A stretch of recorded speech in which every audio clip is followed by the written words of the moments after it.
आज सकाळ नेहमीसारखीच आहे, पण तुझं स्वप्न मात्र सामान्य नाही. सगळं जग अजून झोपलेलं असताना तू स्वतःसाठी उठलेला आहेस. टेबलवर पुस्तकं आहेत, डोळ्यात झोप आहे, पण मनात ध्येय जिवंत आहे. कोणी पाहत नाही, कोणी टाळ्या वाजवत नाही, तरीही तू अभ्यास करत आहेस. कधी प्रश्न सुटत नाहीत, कधी गुण कमी येतात, कधी स्वतःवरच शंका येते.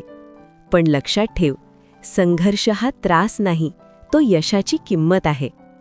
ज्यांनी हार मानली ते कारणं शोधत राहिले, आणि ज्यांनी चिकाटी ठेवली ते इतिहास घडवत गेले. तू दुसऱ्या गटातला आहेस. तो दिवस आठव जेव्हा तू ठरवलंस, मी करून दाखवणारच. ते स्वप्न अजून तुझी वाट पाहत आहे. आज नाही तर उद्या, पण तुझं नाव नक्की लागेल. आजचा अभ्यास उद्याचं ओळखपत्र ठरेल. थकशील पण थांबू नकोस. पडशील पण उठ. कारण स्पर्धा परीक्षा फक्त हुशारांनाच नाही, तर जिद्दी लोकांनाच जिंकता येते.